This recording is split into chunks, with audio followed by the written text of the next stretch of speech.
자, 우리 하나님의 말씀 우리가 함께 봅시다. 갈라디아서 6장 6절 말씀입니다.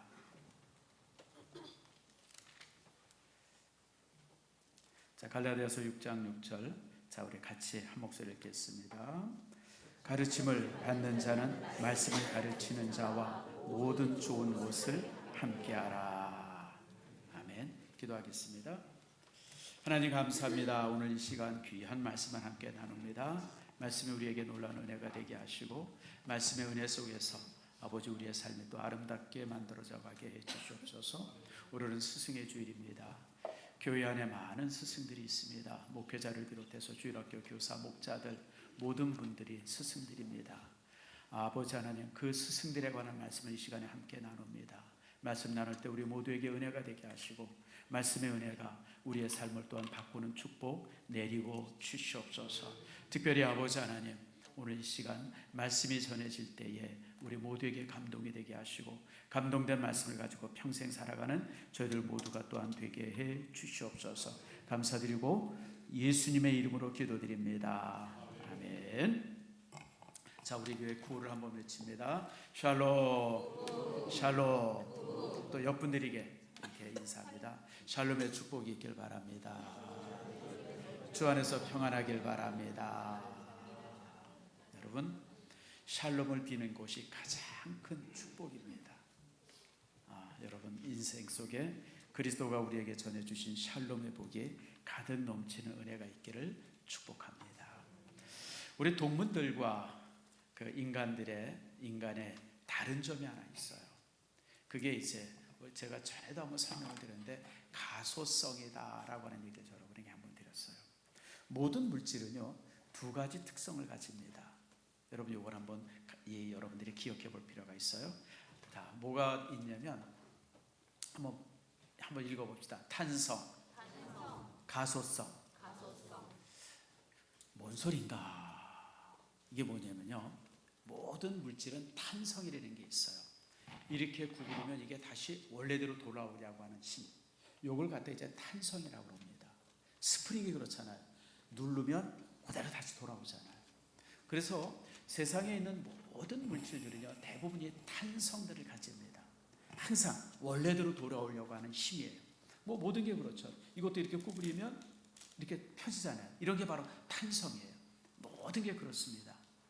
근데 반대로 탄성의 반대말이 있어요. 그게 뭐냐면 가소성이라는 거예요. 가소성. 다른 말로 말하면 이걸 갖다 플라스틱이라고 합니다. 여러분 우리가 플라스틱 있잖아요. 이런 것들, 이 플라스틱 제품들이 많잖아요. 이게 이제 이 플라스틱이 무슨 뜻이냐면 이게 가소성이라는 뜻이에요. 다시 말하면 한 번 딱 변하면 변한 대로 그대로 있는 거예요. 그래서 쉽게 얘기하면 이제 이 흙으로 만든 도자기 같은 게 그런 겁니다. 여러분 흙으로 도자기를 만들어서 구우면 다시 흙으로 돌아가요, 안 돌아가요? 안 돌아가죠. 그대로 있어요. 요걸 갖다가 이제 가소성이라고 합니다. 그래서 이건 이제 우리가 갖는 어떤 상식에 관한 부분들인데, 이제 모든 물질들은 어떤 것, 탄성, 다시 원래대로 돌아오려고 하는 그런 어떤 탄성이 있고, 또는 이제 이렇게 항상 한번 바뀌면 절대 변하지 않는 그런 어떤 가속성의 특징이 있다라고 하는 거 여러분들이 알아두시면 여러분들이 이제 이렇게 꽤 많이 아는 사람들 중에 하나입니다. 자, 그런데 이제 여기서 중요한 것이 뭐냐면 인간의 뇌가 가소성이라는 거예요. 사람이 태어나면 태어날 때는 그 머리가 완전 백지로 태어납니다. 이런 백지로 태어나요. 아무것도 없어요.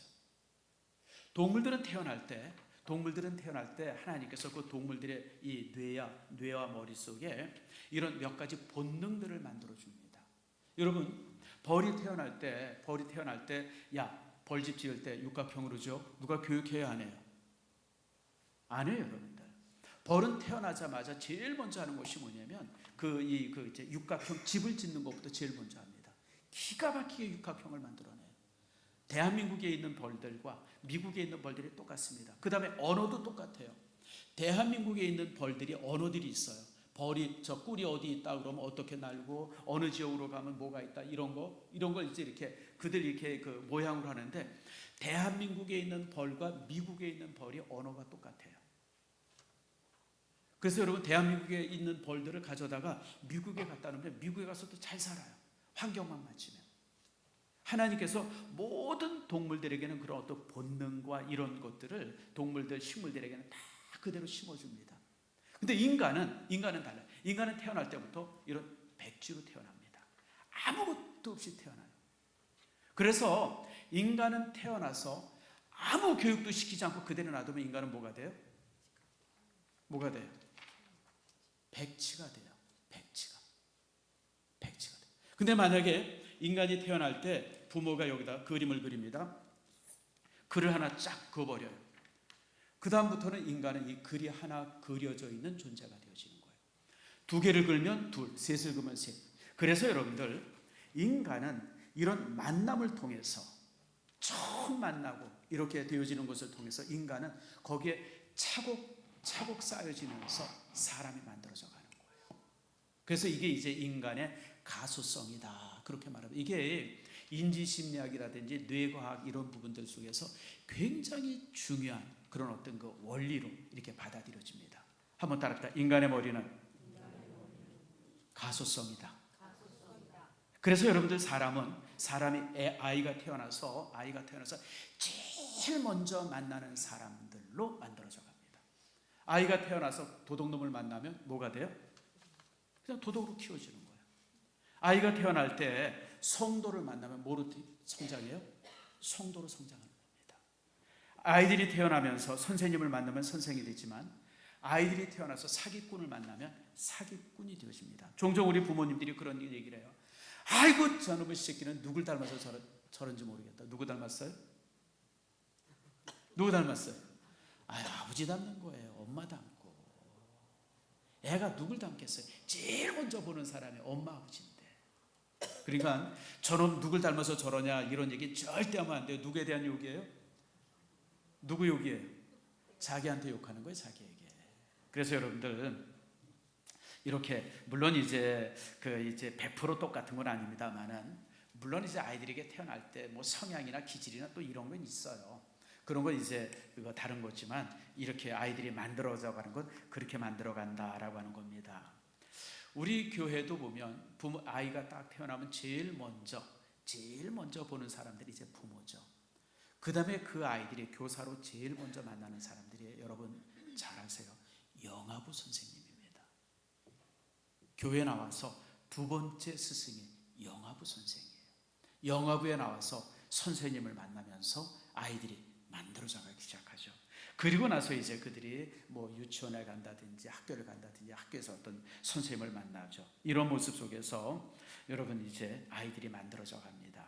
저는 우리 교회가 지금 이제 우리 청년들 여러 명 있지만, 이 청년들이 우리 교회에서 사실 태어나고 여기서부터 자란 아이들이에요. 그러면서 이제 이 아이들이 지금 이제 20대 되고 30대 되어져서 정말 이렇게 이제 어른이 되어지고 결혼해가지고 애 낳고 이런 모습을 보면, 제가 그런 청년들을 바라볼 때 가슴이 아주 뭉클합니다. 무슨 생각을 하냐면, 쟤네들이 내가 안아서 키운 애들인데, 막 태어나서 내가 안고 기도해주고, 그리고 그 어려서부터 이렇게 막 자라는 것을 쭉 봐왔는데, 지금 그들이 커서 어른이 되어지고 또 결혼도 하고 아기도 낳고 이런 모습을 볼 때, 여러분 목사로서 그들의 모습 하나하나를 바라볼 때 얼마나 참 아름답겠어요. 얼마나 참 감격스럽고, 특별히 신앙 안에서 잘 자란 모습을 보면 더욱더 감사하죠. 여러분, 그래서 오늘 이 시간 스승의 주일을 맞이해서 우리가 이제 이런 부분들을 여러분들과 이제 함께 나누려고 합니다. 여러분, 우리가 이제 스승 그러면 단순히 가르치는 사람을 스승이라고 말하지 않습니다. 여러분, 아무리 가르친다고 해도, 아무리 인도하고 해도 나쁜 길을 가르치고 또 이제 나쁜 버릇을 가르치는 사람들을 향해서 스승이라고 말하지 않죠. 여러분, 도둑질 잘하는 방법 가르치거나 욕 잘하는 방법을 가르치거나 컨닝하는 모든 것을 가르치는 사람들을 우리가 스승이라고 말하지 않습니다. 스승이라고 하면 여러분 자격이 까다롭습니다. 좋은 것을 가르쳐야 하고요, 가르칠 뿐 아니라 인생의 어떤 방향을 알려줘야 되고, 삶 전체를 지도하고, 그리고 이제 우리의 삶을 선한 모습에, 바른 모습에 자랄 수 있도록 영향을 주는 사람들, 그런 사람들을 스승이라고 말합니다. 그래서 좋은 스승은 바른 삶을 전수하죠. 그래서 이제 사도 바울은 이렇게 말합니다. 고린도서 4장 15절 말씀인데요. 같이 한번 우리 읽어볼까요? 시작. 그리스도 안에 일만 스승이 있으되 아비는 많지 아니하니 그리스도 예수 안에서 복음으로서 내가 너희를 낳았음이라. 그러므로 내가 너희를 권하노니 너희는 나를 본받는 자 되라. 여기 보면 그리스도 안에서 얼마가 있어요? 일만의 스승이 있다. 다시 말해 가르치는 자가 있어요. 그러나 진정한 스승은 누구의 마음이 있어야 돼요? 아비의 마음이 있어야 된다는 거예요. 아비. 그 사람이 참 스승이라고 하는 겁니다. 그저 지식을 전수해주고 내가 아는 것 전해주고 이런 사람이 스승이 아니라 진정한 스승은 내가 정말 아비의 마음을 가지고 그 어미의 마음을 가지고 그 학생들 한 사람 한 사람의 영혼을 위해서 기도해주고 돌봐주고 그들을 감싸 안아주고 이런 사람들만이 진정한 스승이 되어줄 수 있다라고 하는 겁니다. 그렇기 때문에 우리가 예수님을 진정한 스승이라고 이제 우리가 말하고 있는 겁니다. 왜냐하면 그분은 제자들과 함께 먹고 마시고 자고 함께 3년을 생활하면서 그들의 삶을 변화시켰기 때문에 그래요. 여러분 잘 아는 것처럼 예수님의 제자들이 얼마나 다양한 사람들입니까? 우선 이제 이렇게 절반이 이제 그 어부였었죠. 베드로, 안드레, 야고보, 요한 다 여러분 이 어부였었어요. 정말 어떻게 생각하면 아무도 기억하지 못하는 무지렁이 같은 사람들, 그런 사람들이 예수님의 제자 아닙니까? 마태 같은 사람은 여러분 세리예요. 많은 사람들에게 손가락질 받고 그러던 사람이에요. 또 이제 이제 여러분 가룟 유다 같은 사람, 시몬 같은 사람들은 독립운동하던 사람이에요. 그 분노가 가득한 분노가 머리끝까지 이른 사람이에요. 항상 가슴에 칼을 품고 다니던 사람들이에요. 이렇게 다양한 사람들이 예수님 주변에 모여들고 예수님과 함께하면서 이들이 변하잖아요. 인생의 목표가 바뀌고 삶의 이유가 바뀌고 어떻게 살아야 되는지 무엇을 향해서 가야 되는지 이 모든 것을 송두리째 바꿔놓잖아요. 그래서 예수님이 진정한 스승이 되어지는 겁니다. 사도 바울도 예수님을 만나면서 그 인생이 바뀌었고요. 그래서 이 바울은 제자들을 향해서 뭐라고 하냐면 너희는 나를 본받는 자가 되라. 이 얘기는 뭐냐면 내가 똑똑하게 살았고 내가 바르게 살았처럼 너희들 나처럼 되라고 하는 것이 아니라 내가 그리스도를 바라보면서 내 인생 전체가 바뀐 것처럼 너희들도 복음 안에서 인생 전체를 바꾸는 사람이 되라고 하는 그런 요구가 되어지는 겁니다. 그래서 여러분 우리가 이제 진짜 스승이 어떤 분인지 이런 부분들 이 시간에 이제 함께 하려고 합니다. 특별히 그런 면에 있어서 이런 스승들 내 인생에 내 삶에 참 좋은 영향을 준 이런 분들에게 여러분 오늘 본문은 이제 좋은 것을 이제 함께 하라고 하는 말씀을 주셨는데 자, 이 뜻이 무엇인가라고 하는 것을 여러분들과 이제 함께 살피려고 합니다. 요즘에 이제 교권이 땅에 떨어졌다고 그러죠. 아마 선생님들이나 자녀들 보면 여러분들 대충 알 거예요. 아이들이 공부를 어디서 하냐면 학원에서 공부합니다. 학교는 뭐 하는 곳이에요? 잠자는 데래요. 잠자는 데. 선생님들이 그런데요. 선생님들도 보면 자기 과목이 이제 수능 시험에 안 나오면 자, 관심 있는 애들은 보고 관심 없는 애들은 그냥 자라 떠들지 말고 그러면서 그냥 강의 안 돼요. 그러니까 요즘엔 교권이 땅에 떨어졌어요. 교권이 떨어졌어요. 그러니까 그렇게 교권이 땅에 떨어지니까 아이들이 선생님에게 뭔가 배우려고 하질 않아요. 복잡하고 정말 중요한 건 어디 가서 배워요? 학원에 가서 배워요. 학원에 가서. 지금 학교가 정말 심각해요. 제가 어제 신문을 잠깐 읽어봤는데 이 교권이 땅에 떨어져가지고 지금 교대가 가장 인기가 없대요. 제가 학교 다닐 때만 해도 교대 사대가 꽤 인기가 있었어요. 특별히 무슨 서울교대 들어갔다, 무슨 어디 교대 들어갔다 그러면 우선 들어가는 그 수능 시험도 굉장히 높았고요, 인기도 굉장히 있었어요. 근데 요즘에는 미달이래요. 안 간대요. 물론 미달까지는 안 되지만 인기가 없어가지고 지금 수준도 떨어져 있고 이게 왜 그래요? 교권이 땅에 떨어져 있어서 그래요. 여러분 우리 신문에 종종 보죠. 선생님을 애들이 때렸다, 무슨 어쨌다, 무슨 고발했다, 교실에 그냥 학부모가 와가지고 그냥 선생님 머리채를 잡아 뜯었다, 이런 얘기 종종 듣잖아요. 이게 지금 한국의 어떤 교육의 현장이에요. 자, 그럼 제가 여러분에게 묻습니다. 선생님의 교권이 땅에 떨어지면 누가 가장 큰 피해자일까요? 자, 이거 여러분 굉장히 중요한 질문이에요. 선생님의 그런 어떤 권위가 땅에 떨어졌어요. 선생님을 개똥으로 알아요. 개코로 알아요. 선생님을 선생님으로 안 봐요. 누가 제일 손해예요? 선생님이요? 아니에요, 여러분. 선생님은 손해볼 거 없어요. 그냥 그러고 월급 받으면 돼요. 그냥 더한 직장에 다니는 사람도 허다하게 많은데 선생님은 손해볼 거 없어요, 여러분들. 누가 손해봐요? 학생이 손해보는 거예요. 학교 가서 선생님에게 아무것도 배울 것이 없다 그러면, 아무것도 들을 것이 없다 그러면, 아무 영향도 받는 것이 없다 그러면 여러분 학생들에게 한없는 손해인 거예요. 우린 지금 이런 학교에 우리 자녀들을 보내고 있어요. 여러분들이 교회 선생님들을 왜 존중해야 되는지 아세요? 그들이 존중받고 그들이 사랑받고 그들과 모든 좋은 것을 함께 해야 여러분에게 유익이 되어지고 여러분의 자녀들에게 유익이 되어지고 여러분 그렇게 되어지는 거예요. 만약에 여러분들이 참 그렇지 못한다 그러면 이게 얼마나 슬픈 일이에요. 예전에 제가 여러분들에게 함께 한번 얘기했던 기억이 나요. 꽤 옛날에 돌아가신 김경호 목사님께서 한번 나한테 아주 가슴 아픈 얘기를 하더라고요. 자기가 정말 신뢰하던 재정부장이 있었다 그래요. 제가 그 이름은 제가 밝히지 않습니다. 어느 날 이제 목사님이 무슨 일이 있어가지고 재정부장 집사, 그때 그분이 안수 집사인데 전화를 했대요. 전화를 했더니 그 집 딸 이제 현숙이라는 애가 전화를 받았어요. 큰 딸이거든요. 아이고 내가 이름을 얘기했네. 이거 큰일 났네. 근데 워낙 흔한 이름이니까. 근데 전화를 뚝 하니까 옛날에 벌써 한 40년 된 일입니다. 한 50년 된 일이네요. 전화를 쭉 했더니 그 딸이 전화를 받더래요. 현숙이니 그러니까 예, 천숙이에요. 뭐 이제 그때 그 당시 걔가 이제 중학교인가 뭐 초등학교인가 뭐 이제 그랬던 것 같아요. 현수가 목사님한테 전화 왔다고 아버지한테 전해 그랬대요. 그랬더니 얘가 전화를 딱 놓더니 아빠 목사한테 전화 왔어. 그러고 아빠를 부르더래요. 그때 김 목사님 말씀에 자기는 그때 너무너무 가슴이 아팠고 너무너무 그랬다 그래요. 그러니까 이 부부가 교회에서는 목사님 이러는데 집에 가서는 뭐예요? 집에 가서는 뭐라 불러요? 김 목사가 그러고 그런 거예요.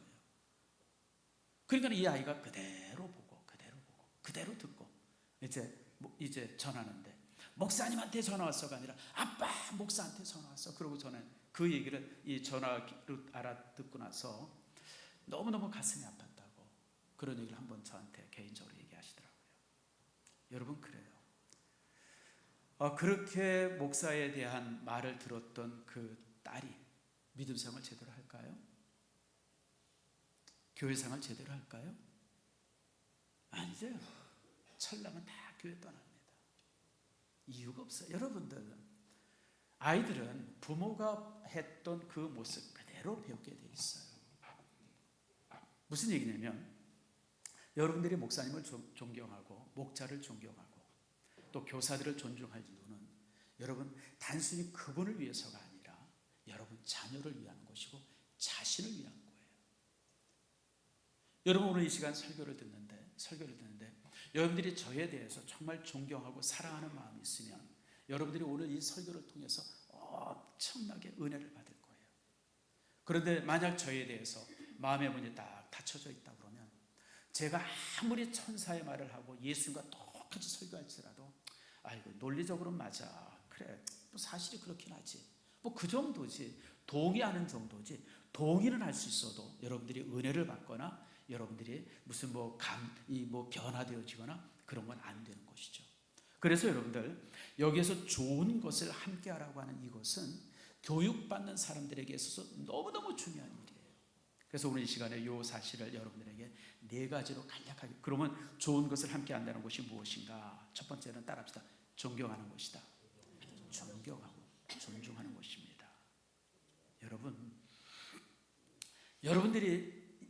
여러분들도 여러분들을 가르치는 사람들, 목사나 전도사나 또 아니면 그런 어떤 목자 이런 분들을 존경하고 또 이렇게 이제 그래야 되지만 여러분의 자녀들이 선생님을 존경하도록 가르쳐야 돼요.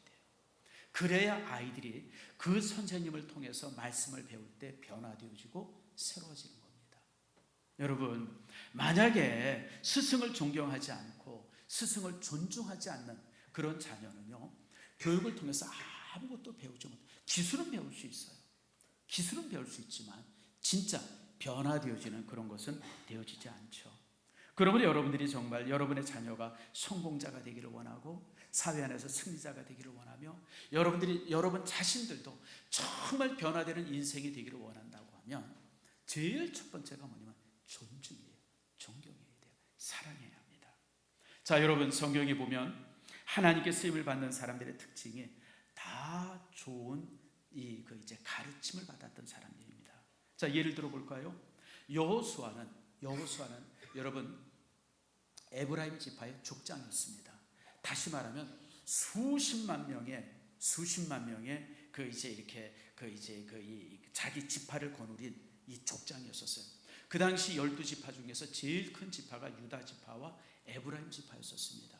유다 지파의 족장은 갈렙이었었고 에브라임 지파의 족장은 이제 여호수아였었어요. 이 두 사람들이 각자 거느린 자기 족속의 이 사람들이 60만 명이 넘습니다. 대단한 사람들을 거느리고 있었던 사람들이에요. 그런데 여러분, 성경에 보면 여호수아가 어떻게 소개되어 있냐면 모세의 종 여호수아가. 여러분, 이게 정말 여러분 상상이 가요. 여호수아는 모세를 섬김에 있어서 정말 종처럼 모세를 섬겼어요. 종처럼. 옆에서 그냥 수발을 그렇게 들었어요. 물 먹고 싶다고 물 떠다 드리고 신발끈 이렇게. 그 당시 모세의 나이가 80이 넘지 않았습니까? 뭐 아주 건강했다고 그러지만 여러분 80의 나이를 무슨 수로 속이길 수 있겠어요? 그러니까 항상 여호수아는 모세 옆에 서서 모세가 하는 모든 일에 있어서 종처럼 수종을 들었어요. 그게 여호수아예요. 그래서 여호수아서를 읽어보면 여러분, 여호수아는 모세의 속편입니다. 모세의 속편이에요. 저가 결국 이 모든 백성들의 꿈이었었던 가나안을 정복하고 또 가나안 땅을 모든 지파에게 골고루 나눠주는 이런 모습을 보면서 그 사람은 여호수아라고는 인격체보다는 정말 모세의 어떤 이제 복사판처럼 그렇게 사역했던 것을 봅니다. 여러분, 잘 성공한 사람들, 훌륭한 사람들의 특징이 뭐냐면 잘 배우는 사람들이에요. 언제나 잘 배웠습니다. 여러분 잘 아는 것처럼 또 엘리야도 그러지 않았습니까? 엘리야를 쫓았던 사람이 누구냐면 엘리사라고 하는 그 제자죠. 여러분, 이 엘리사가 또 이제 이 엘리야를 또 종처럼 수종을 들지 않습니까? 그러면서 저는 어떻게 됩니까? 여러분, 자기 스승보다 배가 되어지는 영역을 갖게 되어집니다. 엘리야도 훌륭했지만 그 훌륭한 엘리야보다 배가 되어지는 그런 역사를 이루어요. 실제 보면 엘리사가 이렇게 일으켰던 그런 기적보다 엘리사가 일으켰던 기적이 배가 많습니다. 물론 그것뿐만이 아니긴 하겠습니다만 여러분, 바로 그렇죠. 예수님의 12제자도 마찬가지죠. 예수님을 섬겼고 또 이제 누가와 디모데는 바울을 섬겼고 마가는 베드로를 섬겼습니다. 이런 섬김을 통해서 그들은 스승보다 더 큰 일들을 하게 돼요. 그래서 요한복음 14장 12절에 예수님께서 이렇게 말씀합니다. 자, 한번 읽어봅시다. 시작. 내가 진실로 너에게 이르노니 나를 믿는 자는 나의 하는 일을 저도 할 것이요 또한 이보다 큰 것도 하리니 이는 내가 아버지께로 가느니라. 여러분, 이 놀라운 말씀이죠. 예수님께서 뭐라고 말씀하면 12제자를 향해서 하는 약속이에요. 이제 너희들 12제자가 나와 내가 하던 일들을 그대로 할 것이다. 일의 본질을 얘기하는 거죠. 그런데 일의 크기는 나보다 더 크게 할 것이다. 나는 유대 땅이라고 하는 곳에 그만 뺑뺑뺑뺑 돌아다녔지만 이제 너희는 어디까지 갈 것이다? 어디까지 갈 것이다? 땅 끝까지 갈 것이다. 나보다 더 큰 일을 할 것이라 그래요. 더 큰 일을 할 것이다. 여러분, 좋은 제자가 스승을 항상 뛰어넘습니다. 좋은 제자는 스승을 넘어섭니다. 예수님께서는 바로 제자들을 향해서 물론 12제자가 어떻게 예수님을 넘어서겠어요? 그러나 예수는 제자들을 향해서 그렇게 말합니다. 너희들은 내가 하지 못한 일을 하게 될 것이다. 네. 여기서 예수님께서 나보다 더 큰 일을 할 것이라고 하는 이 부분은 바로 이제 그것을 말합니다. 나보다 더 큰 일. 나는 그저 유대 땅이라고는 이 좁은 땅에 뺑뺑뺑뺑 돌아다녔지만 이제 너희는 유대 땅을 넘어서서 저 사마리아까지, 그리고 저 넓은 땅 끝까지 너희들이 가게 돼. 실제 그렇게 되잖아요. 베드로는 로마까지 가고요, 바울은 저 스페인까지 가고요, 도마는 인도까지 가고요, 그리고 또 이제 뭐 여러 제자들이 가바도기아까지 수없이 많은 곳에 퍼져서, 여러분 그 2000년 전에 저들의 땅 끝까지 이르는 놀라운 기적들을 만들지 않습니까? 여러분들이 좋은 사람 되기를 원하면 먼저 여러분들은 좋은 제자가 되어야 돼요. 잘 배우세요. 이번에 우리 가가지고 이제 톤도 지역에 가가지고 오장로님 안 왔기 때문에 제가 칭찬합니다. 이제 장로님 간증 시간이 있었어요. 간증을 하는데 나보다 더 설교를 잘해요. 그 창세기 1장 27절 말씀 가지고 제가 수없이 말하는 얘기 아닙니까? 그 말씀 가지고 그냥 그 빈민에 있는 아이들을 향해서 이렇게 이제 전하면서 이렇게 보면서 참 이렇게 내가 보면서 그런 생각, 참 오장로님 잘 배웠구나. 우리 교회에서 신앙생활 잘 컸구나. 참 어디 내놔도 이제 부끄럽지 않은 장로님 되는구나. 참 제가 바라보면서 그런 생각을 했어요. 잘 배운 사람이 좋은 스승이 되어집니다. 그리고 여러분 자녀들에게 있어서 무엇을 가르치는 것보다 더 중요한 것은 선생님 존경하는 것을 가르치세요. 너희 선생님이 얼마나 특별히 교회 선생님을 존중하고. 그래서 여러분들 제가 자주 항상 말씀드리지만 여러분들이 주일학교 자녀들이 있으면 여러분 스승의 주일은 꼭 선물을 준비해서 선생님에게 전하게 하세요. 여러분 그런 모습이 되어지면서 아이들이 선생님을 존경하고 존중하게 되어집니다. 거기서부터 교육이 이루어지는 겁니다. 뭐 배웠냐? 이것이 중요한 것이 아니에요. 선생님이 뭘 가르치니 이것이 더 중요한 것이 아니라 내가 선생님을 얼마나 사랑하고 얼마나 존경하고 얼마나 존중하는지, 그것이 되어지면 배움은 저절로 되어져요. 여러분 그건 저도 참 많이 들었어요. 예전에 여러분 중학교 고등학교 다닐 때 선생님이 좋으면 공부를 잘하게 될 수밖에 없어요. 영어 선생님이 싫으면 그때부터 영어는 벽 쌓고 살죠. 그런데 어쩌다가 수학 선생님이 너무너무 좋으면요, 그때부터 수학 점수 확 올라가기 시작해요. 선생님을 사랑하면 그 공부는 저절로 되어지는 거예요. 여러분들이 그럴 수 있기를 바랍니다. 그렇기 때문에 권위를 인정해야 합니다. 첫 번째는 존중이고요, 두 번째는 권위를 인정해야 돼요. 재밌는 것이 이제 학자가 귀족인 나라가 세상에 두 나라밖에 없어요. 제가 전에 한번 여러분에게 말씀드렸어요. 우리나라도 학자가 귀족입니다. 학자가 귀족이에요. 그래서 우리나라의 과거에 보면 학자들이 이제 양반들이 대부분 다 학자들이죠. 우리나라 그 과거 시험에 뭐 봤어요? 글을 얼마나 잘 쓰나, 얼마나 이 문장을 수려하게 잘 쓰나, 내용보다도 그런 어떤 그 과정들, 이런 걸 보면서 이제 뽑지 않았습니까? 과거 시험에서. 그래서 우리나라는 학자가 귀족이었었어요. 그런데 유대인들은 학자가 귀족입니다. 우리가 보통 이제 랍비라고 하는 말을 종종 하죠. 이제 그 유대인의 스승을 갖다가 랍비라고 합니다. 더 큰 스승은 이제 라본이라고도 그러고 랍비라고 말하는데, 랍비라고 하는 말의 뜻이 뭐냐면 존경할 분이라고 하는 뜻이에요. 유대인들에게서 스승은 존경할 분이에요. 그냥 말 자체가 존경이에요. 존경할 분이에요. 존경할 분. 여러분 유대인들에게 있어서 학자는 최고의 스승이었습니다. 유대인들은요, 공동체를 이루면요, 유대인들의 공동체가 12가정쯤 되어지면 꼭 한 사람을 모셔요. 누구를 모시면? 랍비를 모십니다. 그리고 그 랍비가 그 공동체의 모든 것을 결정해줘요. 이게 유대인들의 특징입니다. 우리 마빈 토케어라고 과거에 한 30년 전, 40년 전에 탈무드라고 하는 책을 번역해가지고 우리가 많이 읽은 마빈 토케어라고 하는 사람 여러분 기억하실 겁니다. 그분의 탈무드 책이 탈무드를 그분이 우리나라에 소개했는데, 그분이 어떤 분이냐면 이 일본에 왔던 랍비입니다. 일본에 이제 그 유대인들이 모여서 공동체를 이뤘어요. 그래서 유대인들은 그 공동체가 12가정인가가 넘으면 무조건 랍비를 한 사람 모셔와야 돼요. 그래서 모셔왔던 랍비가 누구냐? 마빈 토키오였었어요. 그래서 마빈 토키오는 이 일본 유대인들 공동체를 관리하고 다스렸던 그런 성직자였었어요. 그 사람이 자녀들의 교육 문제, 아이들의 결혼 문제, 그 다음에 진로 문제, 모든 것을 가르치고 관리하고 이루던 분이 그래서 유대인들은요, 유대인들의 공동체는 항상 랍비 중심의 공동체였습니다.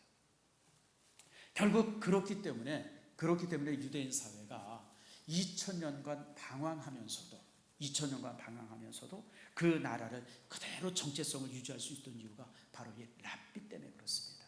랍비가 그런 역할. 그래서 유대인들 사회에 있어서 랍비는 범할 수 없는 스승이에요.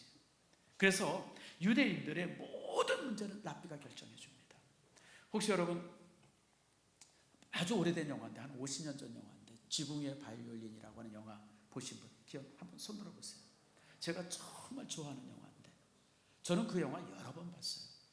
거기도 그 배경이 우크라이나 지역인데 지금 전쟁하고 우크라이나 지역에 이제 흩어져 살던 유대인들 공동체 얘기인데 거기도 보면 랍비가 모든 것의 중심이 되어져요. 모든 것의 중심이 되어집니다. 그들이 흩어져 살면서 어디 가서 살든지 간에 항상 그들 중심 속에는 누가 있냐면 랍비가 있었어요.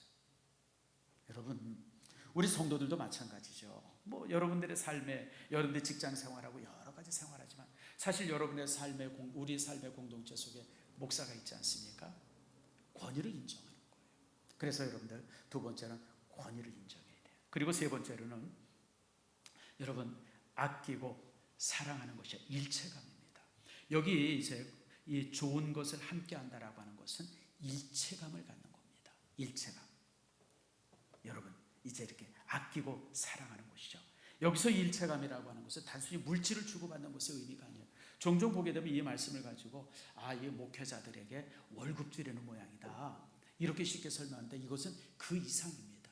물질뿐 아니라 모든 것에 정말 모든 것에 함께하는 거예요. 모든 것에 함께.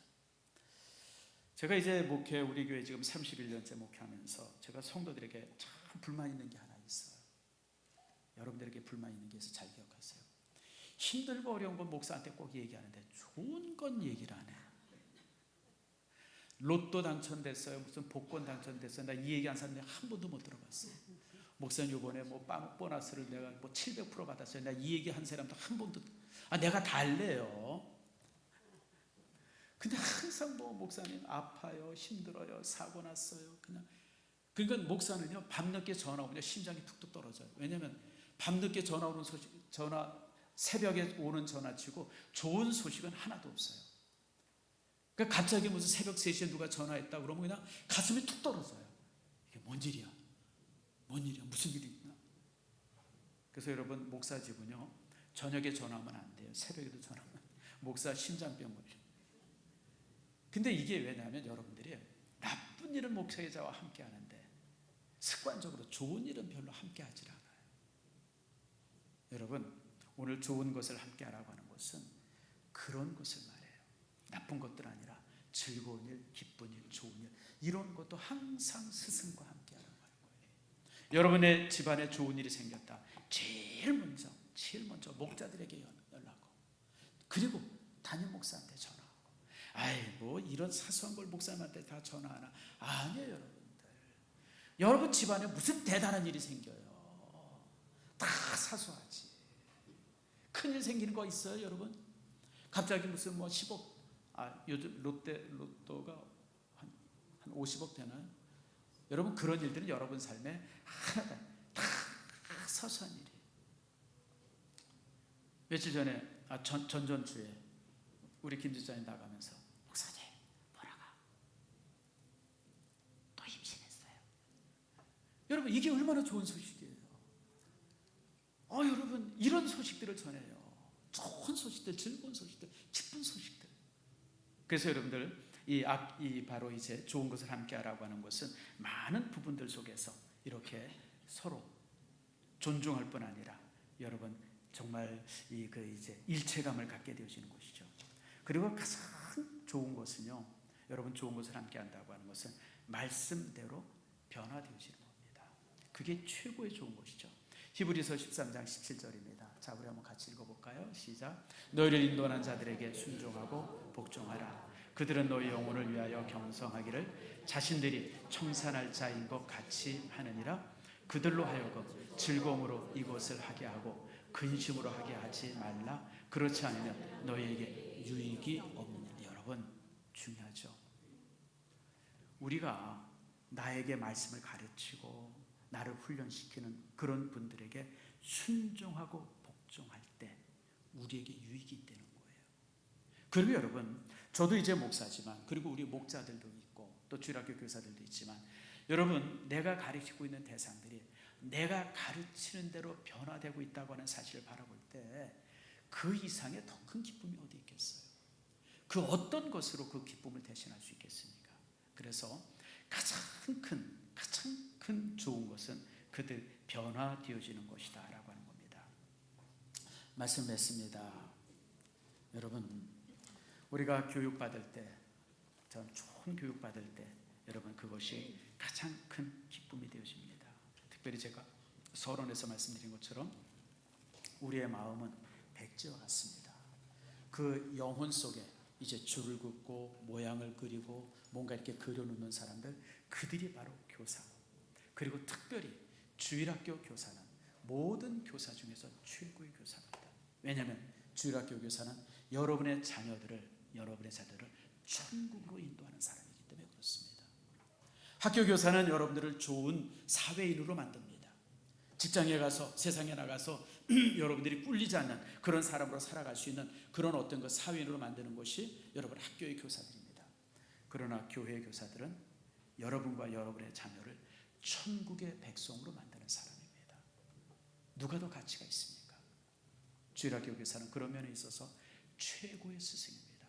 여러분들이 주일학교 교사들, 우리 주일학교 교사들 그냥 교육학을 했어, 뭘 했어, 무시하지 마세요. 그들은 최고의 교사고 가장 값진 교사들입니다. 그런 모습이 여러분 삶 속에 있기를 축복합니다.